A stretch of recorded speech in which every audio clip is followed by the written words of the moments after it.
Hi hello ಎಲ್ಲರಿಗೂ ನಮಸ್ಕಾರ. ಎಲ್ಲರೂ ಹೇಗಿದ್ದೀರಾ? ಹೋಪ್ ಎಲ್ಲರೂ ಚೆನ್ನಾಗಿದ್ದೀರಾ ಅಂತ ಅನ್ಕೊಂಡಿದ್ದೀನಿ. ನಾನು ಕೂಡ ತುಂಬಾನೇ ಚೆನ್ನಾಗಿದ್ದೀನಿ. ಇವತ್ತಿನ ವಿಡಿಯೋದಲ್ಲಿ ತುಂಬಾನೇ ಕ್ರಿಸ್ಪಿ ಆಗಿರುವಂಥ ಚಿಕನ್ ಕಬಾಬ್ ರೆಸಿಪಿನ ತೋರಿಸ್ಕೊಡ್ತಾ ಇದ್ದೀನಿ. ತುಂಬಾನೇ ಸುಲಭವಾಗಿ ನಾನು ಮಾಡುವಂಥ ರೀತಿಯಲ್ಲಿ ಚಿಕನ್ ಕಬಾಬ್ನ ತೋರಿಸ್ಕೊಡ್ತೀನಿ. ಇನ್ನೂ ಯಾರೆಲ್ಲ ನನ್ನ ಚಾನಲ್ನ ಸಬ್ಸ್ಕ್ರೈಬ್ ಮಾಡ್ಕೊಳ್ದೆ ನೋಡ್ತಾ ಇದ್ದೀರಾ, ಪ್ಲೀಸ್ ಬೇಗ ಬೇಗ ಹೋಗಿ ಸಬ್ಸ್ಕ್ರೈಬ್ ಮಾಡ್ಕೊಳ್ಳಿ. ಹಾಗೆ ಪಕ್ಕದಲ್ಲಿರುವಂಥ ಬೆಲ್ ಬಟನ್ ಕೂಡ ಕ್ಲಿಕ್ ಮಾಡಿ. ನೀವು ಆ ರೀತಿ ಮಾಡೋದ್ರಿಂದ ನಾನು ಮಾಡುವಂಥ ವಿಡಿಯೋ ಫಸ್ಟ್ ನೋಟಿಫಿಕೇಶನ್ಸ್ ನಿಮಗೆ ಬರುತ್ತೆ. ಸೊ ಮಿಸ್ ಮಾಡದೆ ಸಬ್ಸ್ಕ್ರೈಬ್ ಮಾಡ್ಕೊಳ್ಳಿ. ಇನ್ನು ತಡ ಮಾಡೋದು ಬೇಡ, ಬನ್ನಿ ವಿಡಿಯೋನ ಶುರು ಮಾಡೋಣ. ನಾನಿಲ್ಲಿ 3/4 ಕೆಜಿ ಆಗುವಷ್ಟು ಚಿಕನ್ನ ಒಂದು 3ರಿಂದ 4 ಸಲ ತೊಳೆದು ಎತ್ತಿಟ್ಕೊಂಡಿದ್ದೀನಿ. ಚಿಕನ್ನ ಆದಷ್ಟು 3ರಿಂದ 4 ಸಲ ನೀಟಾಗಿ ವಾಶ್ ಮಾಡಿಕೊಂಡು ಎತ್ತಿಟ್ಕೊಳ್ಳಿ.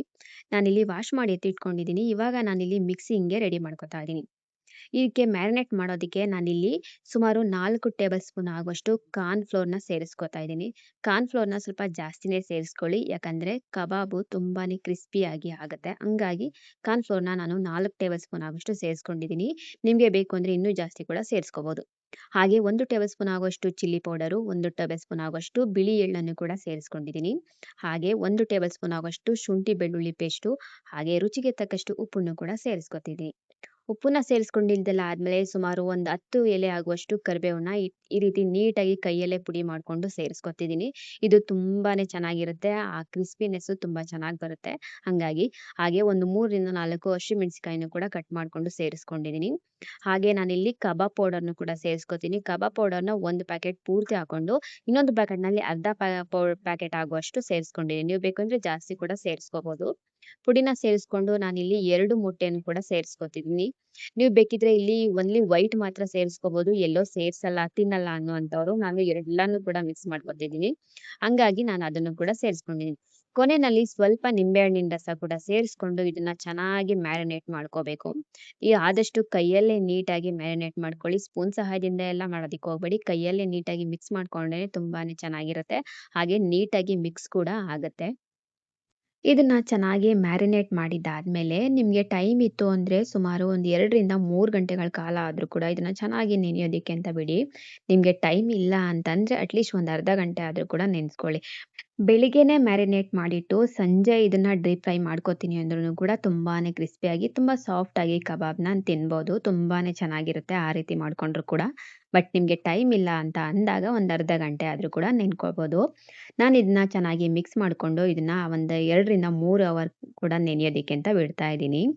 ಅದು ಚೆನ್ನಾಗಿ ನೆಂದಾದ್ಮೇಲೆ ನಾನಿಲ್ಲಿ ಎಣ್ಣೆನೂ ಕೂಡ ಕಾಯೋದಕ್ಕೆ ಅಂತ ಇಟ್ಟಿದ್ದೀನಿ ಆಲ್ರೆಡಿ. ಎಣ್ಣೆ ಪೂರ್ತಿಯಾಗಿ ಚೆನ್ನಾಗಿ ಕಾಯಬೇಕು. ಎಣ್ಣೆ ಪೂರ್ತಿಯಾಗಿ ಚೆನ್ನಾಗಿ ಕಾದಾದ್ಮೇಲೆ ನೆನೆಸಿಟ್ಟಿರುವಂಥ ಒಂದೊಂದೇ ಪೀಸ್‌ಗಳನ್ನ ಎಣ್ಣೆನಲ್ಲಿ ಸೇರಿಸ್ಕೊಂಡು ಇದನ್ನ ಚೆನ್ನಾಗಿ ಡೀಪ್ ಫ್ರೈ ಮಾಡ್ಕೊಂಡ್ರೆ ತುಂಬಾನೇ ಚೆನ್ನಾಗಿರುತ್ತೆ. ಇದನ್ನ ಡೀಪ್ ಫ್ರೈ ಮಾಡ್ಕೋಬೇಕಿದ್ರೆ ಸ್ಟವ್‌ನ ಆದಷ್ಟು ಮೀಡಿಯಂ ಫ್ಲೇಮ್ ಇಟ್ಕೊಂಡೇ ಚೆನ್ನಾಗಿ ಫ್ರೈ ಮಾಡ್ಕೊಳ್ಳಿ. ಜಾಸ್ತಿ ವಾಲ್ಯೂಮ್‌ನ ಕೊಟ್ಟು ಫ್ರೈ ಮಾಡ್ಕೊಳ್ಳೋದ್ರಿಂದ ಒಳಗಡೆ ಚೆನ್ನಾಗಿ ಇನ್ನೂ ಬೆಂದಿರೋದಿಲ್ಲ. ಹಂಗಾಗಿ ಮೀಡಿಯಂ ಫ್ಲೇಮ್ ಇಟ್ಕೊಂಡು ನಿಧಾನಕ್ಕೆ ಡೀಪ್ ಫ್ರೈ ಮಾಡ್ಕೊಳ್ಳಿ. ತುಂಬಾನೇ ಚೆನ್ನಾಗಿರುತ್ತೆ. ಈ ರೀತಿ ಎಣ್ಣೆನಲ್ಲಿ ಒಂದೊಂದೇ ಪೀಸ್‌ಗಳನ್ನ ಸೇರಿಸ್ಕೊಂಡಿದ್ದೀನಿ.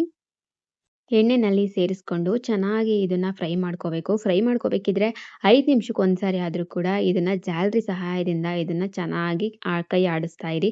ಇಲ್ಲ ಅಂತಂದರೆ ಅದು ತಳ ಹಿಡಿದು ಬಿಡುತ್ತೆ. ಹಂಗಾಗಿ ಎಣ್ಣೆ ಚೆನ್ನಾಗಿ ಕಾಯಿಸ್ಕೊಂಡು ಇದನ್ನ ಡೀಪ್ ಫ್ರೈ ಮಾಡ್ಕೊಳ್ಳೋದ್ರಿಂದ ತುಂಬಾನೇ ಚೆನ್ನಾಗಿರುವಂಥ ಕಬಾಬ್‌ನ ನಾವು ಆರಾಮಾಗಿ ಮನೆಯಲ್ಲೇ ಮಾಡ್ಕೋಬೋದು. ಇದು ಊಟಕ್ಕೆ ಸೈಡ್ ಡಿಶ್ ಆಗಿ ಕೂಡ ಆರಾಮಾಗಿ ತಿನ್ಕೋಬೋದು. ತುಂಬಾನೇ ಚೆನ್ನಾಗಿರುತ್ತೆ. ಮನೆಯಲ್ಲಿ ಸಂಜೆ ಸ್ನ್ಯಾಕ್ಸ್ ಟೈಮ್‌ಗಾದರೂ ಕೂಡ ಚಿಕನ್ ಕಬಾಬ್‌ನ ಮಾಡ್ಕೋಬೋದು. ತುಂಬಾನೇ ಚೆನ್ನಾಗಿರುತ್ತೆ. ಇಷ್ಟೇ ಎಣ್ಣೆನಲ್ಲಿ ಈ ರೀತಿ ಎಲ್ಲ ರೆಡಿ ಮಾಡಿಟ್ಟಿರುವಂಥ ಎಲ್ಲ ಪೀಸಸ್‌ನು ಕೂಡ ಸೇರಿಸ್ಕೊಂಡು ಈ ರೀತಿ ಚೆನ್ನಾಗಿ ಡೀಪ್ ಫ್ರೈ ಮಾಡ್ಕೊಂಡ್ರೆ ತುಂಬಾನೇ ಕ್ರಿಸ್ಪಿಯಾಗಿರುವಂಥ, ಸಾಫ್ಟ್ ಆಗಿರುವಂಥ ಚಿಕನ್ ಕಬಾಬು ರೆಡಿ ಆಗೋಗ್ಬಿಡುತ್ತೆ. ಸೊ ವಿಡಿಯೋನ ನೋಡಿದ್ರಿ ಅಲ್ವಾ? ವಿಡಿಯೋ ನಿಮಗೆ ಇಷ್ಟ ಆಗಿದೆ ಅಂತ ಭಾವಿಸ್ತೀನಿ. ನಿಮಗೆ ವಿಡಿಯೋ ಇಷ್ಟ ಆಗಿದ್ರೆ ಪ್ಲೀಸ್ ಒಂದೇ ಒಂದು ಲೈಕ್ ಮಾಡಿ, ಶೇರ್ ಮಾಡಿ, ಕಮೆಂಟ್ ಕೂಡ ಮಾಡಿ. ಹಾಗೆ ನನ್ನ ಚಾನಲ್‌ನ ಸಬ್ಸ್ಕ್ರೈಬ್ ಮಾಡ್ಕೊಳ್ಳೋದನ್ನ ಮರಿಬೇಡಿ. ನೀವು ಸಬ್ಸ್ಕ್ರೈಬ್ ಮಾಡ್ಕೊಂಡು ಹಾಗೆ ಪಕ್ಕದಲ್ಲಿರುವಂಥ ಬೆಲ್ ಬಟನ್ ಕೂಡ ಕ್ಲಿಕ್ ಮಾಡಿ. ನೀವು ಆ ರೀತಿ ಮಾಡೋದ್ರಿಂದ ನಾನು ಮಾಡುವಂಥ ವಿಡಿಯೋ ಫಸ್ಟ್ ನೋಟಿಫಿಕೇಷನ್ಸು ನಿಮಗೆ ಬರುತ್ತೆ. ಸೊ ಆವಾಗ ನಾನು ಮಾಡುವಂಥ ವಿಡಿಯೋ ಮೊದಲು ನೀವೇ ನೋಡ್ಬೋದು.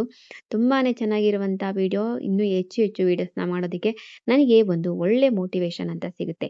ಸೊ ವಿಡಿಯೋನ ನೋಡಿದ್ರಿ ಅಲ್ವಾ? ನೆಕ್ಸ್ಟ್ ವಿಡಿಯೋದಲ್ಲಿ ಸಿಗೋವರೆಗೂ ಕೂಡ ಕಾಯ್ತಾ ಇರಿ. ಮತ್ತೆ ಇನ್ನೊಂದು ವಿಡಿಯೋ ಜೊತೆ ಸಿಗ್ತೀನಿ. ಅಲ್ಲಿವರೆಗೂ take care. Bye bye. Love you all.